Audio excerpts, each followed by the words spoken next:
الحمد لله نحمده ونستعينه ونستغفره ونؤمن به ونتوكل عليه ونعوذ بالله من شرور أنفسنا ومن سيئات أعمالنا من يهدي الله فلا مضل له ومن يضلله فلا هادي له ونشهد أن لا إله إلا الله وحده لا شريك له ونشهد أن سيدنا وسندنا وحبيبنا ومولانا محمد أما بعد فأعوذ بالله من الشيطان الرجيم بسم الله الرحمن الرحيم إن الصلاة تنهى عن الفحشاء والمنكر ولذكر الله أكبر وقال رسول الله صلى الله عليه وسلم أول ما يحاسب به العبد يوم القيامة صدق الله العظيم وصدق رسوله النبي الكريم ونحن على ذلك من الشاهدين والشاكرين الحمد لله পূর্ব গোপীনাথপুর মোহাম্মদ পাড়ায় অবস্থিত মাদ্রাসাতুল মদিনার উদ্যোগে আজকে তাফসীরুল কোরআন মাহফিলের সম্মানিত সভাপতি বিশেষ অতিথি আমন্ত্রিত উলামায়ে কিরামগণ আমরা দোয়া করছি আল্লাহ যেন তাদেরকে সঠিক সময় সুস্থ রেখে উক্ত মজমায় উপস্থিত হওয়ার তৌফিক দান করেন বলেন আমিন। সম্মানিত হাজরিন, আল্লাহ রাব্বুল আলামিনের দরবারে শুকরিয়া আদায় করি যে রব্বে করিম আল্লাহ রাব্বুল আলামিন আমাদেরকে অসংখ্য কর্ম ব্যস্ত মাঝ থেকে দূরে রেখে ইসলামের এই সুন্দর প্যান্ডেল, ইসলামের দৃষ্টিতে জান্নাতের বাগানে এসে কোরআন ও হাদিস থেকে কিছু কথা শোনা এবং বলনেওয়ালাকে বলার তৌফিক দান করলেন। আমরা সকলে অন্তরের অন্তরস্থল থেকে শুকরিয়া আদায় করে বলছি আলহামদুলিল্লাহ। লক্ষ কোটি দরুদ ও সালাম সেই মহান মানবের প্রতি যে মহামানবকে সৃষ্টি না করলে আল্লাহ রাব্বুল আলামিন দুনিয়ার কোনো কুল কায়নাতকে সৃষ্টি করতেন না। সেই মহান মানবের প্রতি আমরা সংক্ষিপ্ত দরুদ প্রেরণ করি বলি সাল্লাল্লাহু আলাইহি ওয়াসাল্লাম। সম্মানিত হাজিরিন, আল্লাহ রাব্বুল ইজ্জত ওয়াল জালাল তাম বিশ্বের মানব গোষ্ঠীকে, মানব জাতিকে সৃষ্টি করার পর যত নিয়ামত দিয়ে ধন্য করেছেন, সবচাইতে শ্রেষ্ঠ নিয়ামত আল্লাহ রাব্বুল ইজ্জত ওয়াল জালাল উম্মতে মুসলিমাকে দান করেছেন বলেন আলহামদুলিল্লাহ। সেই নিয়ামতটির নাম হলো আল্লাহ রাব্বুল আলামিন আমাদেরকে কোরআনে কারীমের মতো একখানা আযীম কিতাব দান করেছেন, ঠিক কি না? যাতে আমরা মানুষেরা পথ ভুলে না যায়, সঠিক পথ আল্লাহ চেনার জন্য কোরআনে কারীম আমাদেরকে দান করেছেন বলি আলহামদুলিল্লাহ। আল্লাহ রাব্বুল আলামিন বলছেন ওয়ালাল্লাহি কসদুস সাবিলি ওয়া মিনহা জাইরুন ওয়ালাউ শাআ লাহাদাকুম আজমাইন। আল্লাহ রাব্বুল আলামিন বলছেন, আর আমি আল্লাহর এটি দায়িত্ব যে তোমাদেরকে সোজা পথ বাতলিয়ে দেওয়া, এটি আমার আল্লাহর দায়িত্ব। যেখানে আছে অসংখ্য বাঁকা পথ, অসংখ্য বাঁকা রাস্তা থেকে, অসংখ্য বাঁকা রাস্তার মধ্য থেকে সোজা পথ দেখানোর দায়িত্ব কে নিয়েছেন বলেন? আল্লাহ রাব্বুল আলামিন বলেছেন, যিনি কোরআনে কারীমের আরেক জায়গায় এভাবে বলছেন, ইন্না আলাইনা লাল হুদা, আমি আল্লাহর এটি একান্ত দায়িত্ব। ইন্না আলাইনা লাল হুদা এর অর্থ হচ্ছে আমি আল্লাহর এটি একান্তই দায়িত্ব। দিস ইজ মাই রেসপন্সিবিলিটি যে আমি আমার বান্দাদেরকে হেদায়েত প্রদর্শন করব। বলেন সুবহানাল্লাহ। এই হেদায়েতের রাস্তাটা চেনার জন্য আল্লাহ রাব্বুল আলামিন যুগে যুগে অসংখ্য আম্বিয়া আলাইহিমুস সালাম, অসংখ্য মুরসালিনগণকে পৃথিবীতে পাঠিয়েছেন। সর্বশেষ আমাদেরকে, যাকে আরবিতে বলা হয় ইরাআতুত তারিক, রাস্তাটাকে চেনার জন্য পাঠালেন নবিয়ুনা হাবিবুনা মুরশিদুনা কুদওয়াতুনা সাইয়্যিদুনা রফিকুনা মুহাম্মাদুর রাসূলুল্লাহ সাল্লাল্লাহু আলাইহি ওয়াসাল্লামকে।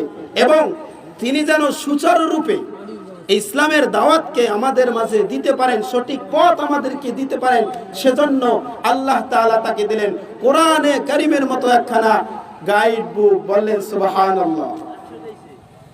আল্লাহ রাব্বুল আলামিন বলছেন আলিফ লাম রা কিতাবুন আনজালনাহু ইলাইকা লিতুখরিজান নাসা মিনাজ-যুলুমাতি ইলান-নূর। আল্লাহু আকবার। আলিফ লাম রা এটাকে হরফে মুকাত্তাআত বলা হয়। ওয়াল্লাহু আ'লামু বিমুরাদি এর অর্থ আল্লাহ ছাড়া কেউ জানে না। কিতাবুন আনজালনাহু, ওহে আমার পয়গম্বর, এই কিতাব আল্লাহ রাব্বুল আলামিন শুনলে খুশি হবেন, এই গোটা কোরআনকে কিতাব বলে সম্বোধন করেছেন। বলেন সুবহানাল্লাহ। এমন কি এই কোরআনে কারিমে ব্যবহৃত প্রত্যেকটা সূরা, প্রত্যেকটা ওয়ার্ডকে আল্লাহ রাব্বুল আলামিন কোরআন বলে সম্বোধন করেছেন। বলেন আলহামদুলিল্লাহ।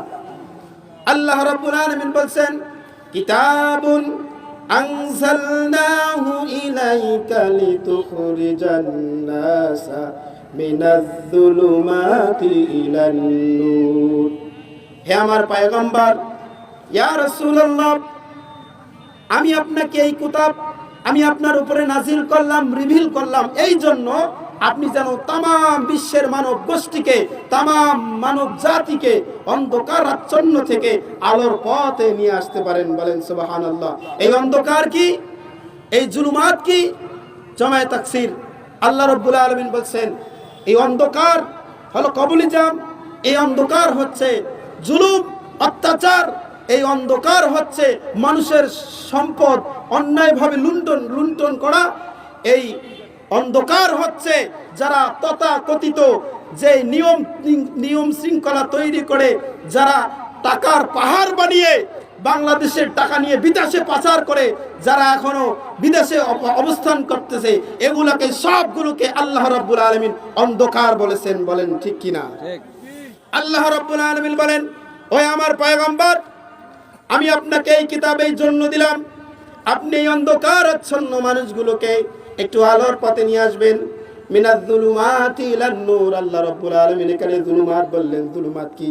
সম্মানিত ভাইরা আমার, যুলুমাত বলতে আল্লাহ রাব্বুল আলামিনের পয়গম্বর নবিয়ুনা হাবিবুনা মুরশিদুনা মুহাম্মাদুর রাসূলুল্লাহ সাল্লাল্লাহু আলাইহি ওয়াসাল্লামের উপরে এই কিতাব যখন নাজিল হয়, ইংরেজিতে বলা হয় এজ অফ ইগনোরেন্স, বাংলাতে আমরা যাকে অজ্ঞতার যুগ বলে চিনি, আরবিতে বলা হয় আইয়ামে জাহিলিয়া, এই যুগের সময় মানুষের নীতি নৈতিকতা, মানুষের ব্রেন বুদ্ধি এত নিচে নামলে পড়ে, মানুষের বুদ্ধি মাত্রা এত খারাপ হলে পড়ে, এত নোংরা হলে পড়ে, নিজ স্ত্রীকে পুত্র সন্তান ধারণের জন্য অন্য পুরুষের কাছে দিয়ে আসতো।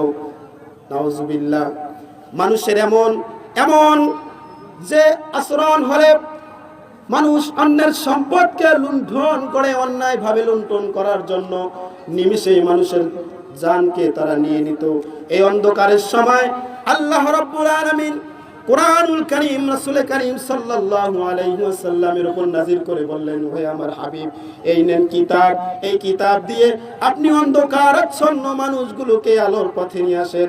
সম্মানিত হাজরিন, এই কিতাব নাজিলের পূর্বে মুহাম্মদুর রাসূলুল্লাহ সাল্লাল্লাহু আলাইহি ওয়াসাল্লাম এই অন্ধকার আচ্ছন্ন মানুষগুলোকে একটু আলোর পথ দেখানোর জন্য, যারা জুলুম অত্যাচার করে তাদেরকে জুলুম থেকে দূরে রাখার জন্য, যারা ধর্ষণ করে ধর্ষণ থেকে দূরে থাকার জন্য একটু চেষ্টা করলেন।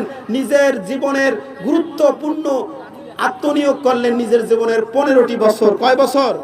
কোরআন নাজিলের পূর্বে আল্লাহর পয়গম্বর 15 বছর দ্বীনের দাওয়াত দিচ্ছিলেন, কিন্তু আল্লাহর পয়গম্বর 15 বছর সাধনার পরেও 15 সেকেন্ডের জন্য দুনিয়াতে ইসলাম কায়েম করতে পারেন নাই।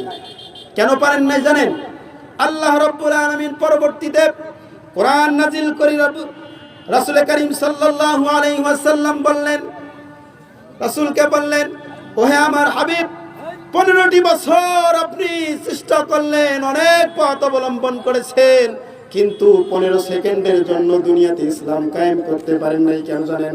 কারণ মা কুনতা তাদরিমাল কিতাবু ওয়ালাল ঈমান। আল্লাহু আকবার। আল্লাহ বলছেন, ওহে আমার হাবিব, মা কুনতা তাদরিমাল কিতাব, আপনি জানেন নাই কিতাব কি জিনিস, আপনি জানতেন না what is the guide book, what is the guideline, এটা কি জিনিস আপনি জানতেন না। মানুষ কিভাবে এই কোরআন থেকে, কোরআনের মাধ্যমে অন্ধকার থেকে দূর আলোর দিকে আসবে, এটা আপনি জানতেন না। তাই এই কারণে আপনি মানুষকে অন্ধকার থেকে আলোর দিকে নিয়ে আসতে পারেন নাই। কিতাবুন আনজালনাহু ইলাইকা লিতুখরিজান নাস, আজ নেন এই কিতাব, এই কিতাব দ্বারা আপনি আপনার রাষ্ট্র, আপনি আপনার সমাজ পরিচালনা করেন, মানুষ অন্ধকার থেকে চলে আসবে। আল্লাহর পয়গম্বর এই কিতাব পাওয়ার পরে তেনার যে সংগঠন ছিল হিলফুল ফুজুল, এই সংগঠনকে এই কোরআন দিয়ে আবার পরিচালনা করার পরে এমন রাষ্ট্র পরিচালনা করলেন, এমন একটি জাতি উপহার দিলেন, যেই সংগঠনে, যেই দেশে কোনো জুলুম ছিল না, যেই রাষ্ট্রে কখনো অত্যাচার ছিল না, যেই রাষ্ট্রে যারা ছিল নারীর সতীত্বের ইজ্জত, আল্লাহর পয়গম্বর সেই বান্দাগুলোকে নারীর সতীত্বের পাহারাদার বানিয়ে দিয়েছিলেন। সুবহানাল্লাহ। যেই যুগে মানুষ ছিল নোংরা জাতির, সেই মানুষগুলোকে আল্লাহ রাসূল সম্মানের উচ্চ আসনে বসিয়ে দিয়েছেন। সুবহানাল্লাহ। কিসের কারণে ভাই বলেন? কোরআন দিয়ে তিনি তেনার মুভমেন্ট, তিনি তেনার জাতিকে পরিচালনা করার কারণে আল্লাহ তাআলা দেখিয়েছেন সমগ্র পৃথিবীর মানুষরা, শুধু মুসলমান নয়, তাম বিশ্বের মানব জাতি, মানব গোষ্ঠী, তারা অবলোকন করেছে কোরআন দিয়ে রাষ্ট্র পরিচালনা করার কারণে দুনিয়াতে শান্তি, সমৃদ্ধি, উন্নতি, অগ্রগতি কাকে বলে। সুবহানাল্লাহ। সম্মানিত হাজরিন, যেই রাসূল, যেই নবী কোরআন দিয়ে রাষ্ট্র পরিচালনা করে জুলুম থেকে মানুষকে অন্ধকার দিকে নিয়ে আসলেন, দর্শন থেকে অন্ধকার, দর্শনের মতো অন্ধকার থেকে আলোতে নিয়ে আসলেন, সেই কোরআন আমাদের মাঝে এখনো আছে না নাই? কথা বলেন, আছে না নাই? এই যে আমার সামনে উপস্থিত আছে, সেই কোরআন আছে না নাই? কিন্তু সেই কোরআনের শান্তি, সুখ কি বাংলাদেশে আছে? সেই কোরআনের শান্তি কি আজ পৃথিবীতে আছে? নাই। কেন নাই? কারণ আমাদের কোরআন থাকে আলমারিতে, আমাদের কোরআন থাকে রাকের ভিতরে। সেই কোরআন যদি আল্লাহ তাআলা বলেছেন, যদি কোরআন দিয়ে রাষ্ট্র পরিচালনা করার সুযোগ পান, কোরআন দিয়ে রাষ্ট্র পরিচালনা করেন, কোরআন দিয়ে নিজের সংসার, নিজের সমাজ, নিজের রাষ্ট্র পরিচালনা করতে পারেন, আল্লাহ তাআলা আবার শান্তি দিবেন বলে ওয়াদা করেছেন। বলেন সুবহানাল্লাহ।